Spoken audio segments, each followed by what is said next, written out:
فترضى، میں نے آپ کو راضی کرنا ہے. اتنی بڑی ہستی. حفصہ، تیرے گھر میں نبی کے 2 جوڑے تھے یا ایک تھا؟ ایک تھا. کہ اسی کو خود دھوتے تھے، نوکر نہیں دھوتا تھا، بیگم خود دھوتے تھے، سکھاتے تھے، پہن کے باہر آتے تھے. کئی دفعہ ایسا ہوا کہ نہیں ہوا کہ نماز کا ٹائم آیا اور بلال نے آ کے آواز لگائی، یا رسول اللہ نماز کا وقت ہو چکا ہے. اور آپ فرماتے تھے، بلال ابھی میرے کپڑے خشک نہیں ہوئے، ہنے سکنے پائے، ہنے سکنے پائے. علی گلے میں آ جانا. نماز لیٹ ہو جاتی تھی، کپڑے خشک نہیں ہوتے تھے. اور تمہیں وہ دن تو یاد ہوگا کہ ایک دفعہ جوڑا بھی نہیں تھا،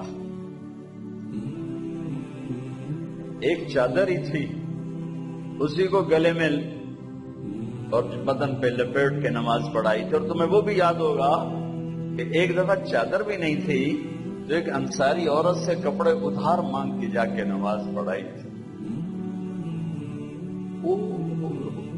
تم محل بنا کے تکبر میں آتے ہو کہ ساڈا محل ویکھو، ساڈا سیٹ اپ ویکھو، ساڈا سٹیٹس ویکھو. لعنت ہے تمہاری اس سوچ پر کہ تم نے پیسے کو سٹیٹس بنایا، تم نے سونے چاندی کو سٹیٹس بنایا، تم نے اپنی فیکٹری بنگلوں کو اور گاڑیوں کو سٹیٹس بنایا. کس چیز کو؟ اس مچھر کے پر کو، اس دھوکے کے گھر کو، اس مکڑی کے جالے کو، اس مٹ جانے والی کائنات کو، اس دھوکے باز بڑھیا کو، اس مکار بڑھیا کو، اس غدار کائنات کو تم کہتے ہو کہ ایسی بڑے چودھری ہیں، بڑے سردار ہیں، بڑے تاجر ہیں. کیا ہے؟ مچھر کا پر، دھوکے کا گھر، مکڑی کا جالا. جاؤ قبرستان میں میانی میں بڑے بڑے سردار پڑے ہیں. جہانگیر کے قبر پر جا کر دیکھو، اس کے نام کا ڈنکا بجتا تھا. سنسان اے راوی کے کنارے ایک ٹوٹا سا مکان ہے، جن کو بھی جہاں شب کی سیاہی کا سما ہے. یہ کون ہے؟ کہتے ہیں یہ آرام گہے نور جہاں ہے، جس پر جہانگیر مر مٹا، ساری چابیاں جس کو پکڑا دیں،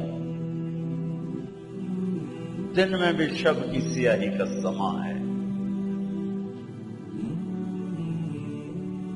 تجھے یاد ہے حفصہ، میرے نبی نے کبھی ٹیک لگا کے کھانا کھایا؟ تمہیں یاد ہے؟ کبھی ٹیک لگا کے کھانا کھایا؟ ہمیشہ ایسے جھک کے کھانا کھایا کہ میں غلام ہوں، غلاموں کی طرح کھاؤں گا. ایک دفعہ تو نے چھوٹے سے اس پر ٹیبل پہ رکھ دیا تھا اور کہا، یا رسول اللہ آپ ذرا آرام سے کھا لیں.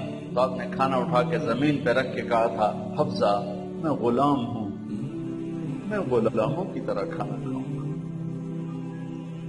تجھے وہ بھی یاد ہوگا تیرے گھر میں میرے نبی کا بستر کیا تھا؟ بتا. کیا یہ ٹاٹ تھا؟ ٹاٹ جو دن میں پھیلا دیتی تھی، رات کو دوہرا کر دیتی. کا اچھا وہ رات یاد ہے جب تو نے اسی ٹاٹ کی ایک کی بجائے 2 تہ لگائی تھی اور صبح اللہ کے نبی نے پوچھا تھا، حفصہ میرا بستر تبدیل کر دیا؟ کہ نہیں یا رسول اللہ وہی ہے، میں نے ایک کی 2 تہ لگا دی تاکہ آپ کے لیے تھوڑا نرم ہو جائے. کہ نہیں حفصہ اس سے جیسا پہلے تھا ویسا ہی کر دو، میں رات کو اٹھ کے اللہ سے باتیں کرتا ہوں، اس کی نرمی نے مجھے اٹھنے میں ذرا رکاوٹ پیدا کی. یہ باتیں میں ٹھیک کہہ رہا ہوں؟ جی ہاں ٹھیک ہے. کہو تم مجھے کہنے آئی ہو کہ میں راستہ بدل لوں. حفصہ جنہوں نے تمہیں بھیجا ہے، عائشہ جنہوں نے تمہیں بھیجا ہے، انہیں بتاؤ 3 دوست تھے، 3 مسافر تھے. ایک ان کی منزل تھی، ایک ان کی راہ تھی، ایک ان کی ڈگر تھی. اس پر ایک چلا اور چلتے چلتے چلتے اپنی منزل پہ پہنچا، اللہ کے محبوب. پھر دوسرا چلا اور اسی ڈگر پہ چلا، اور چلتے چلتے اپنی منزل پر پہنچا ابو بکر صدیق۔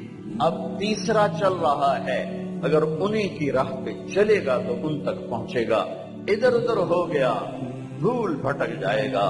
انہیں جا کے بتا دو کہ جس راہ پر میرے دونوں ساتھی چلے میں اسی پہ چلتا رہوں یہاں تک کہ میرا اللہ مجھے میرے ساتھیوں سے ملا دے۔ اللہ نے کیسے ملایا؟ نماز میں خنجر لگا، نماز فجر کی نماز پڑھا، اب ایک دم گرے، تو چھپا ہوا تھا ابو لولو مجوسی، اس نے 7 وار کیے خنجر کے پیڑ، تو اب گرے۔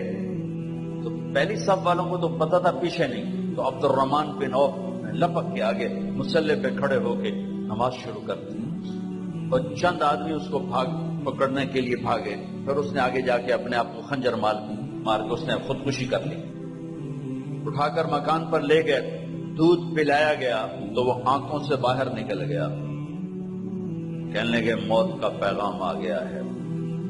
تو اپنے بیٹے کو بلایا کہ بیٹا جا کر اما جان عائشہ سے کہو کہ عمر امیر المومنین نہ کہنا، اب میں امیر المومنین نہیں ہوں، کہنا کہ عمر بن خطاب اپنے دونوں ساتھیوں کے ساتھ قبر کی جگہ چاہتا ہوں، اگر مجھے اجازت مل جائے تو مجھے وہاں دفن کرنا، اگر اجازت نہ ملے تو مجھے عام قبرستان میں دفن کر دیں۔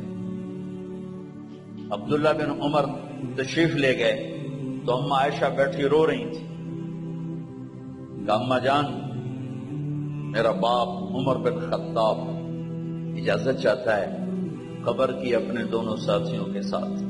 تو حضرت عائشہ رضی اللہ تعالیٰ عنہا رونے لگی، پہلے بھی رو رہی تھی، کہا عبداللہ یہ جگہ تو میں نے اپنے لیے رکھی ہوئی تھی کہ میں اپنے خامد اور باپ کے ساتھ میں بھی ایک کونے میں سو جاؤں گی، لیکن اگر عمر کی خواہش ہے تو اس جگہ کا عمر مجھ سے زیادہ حقدار۔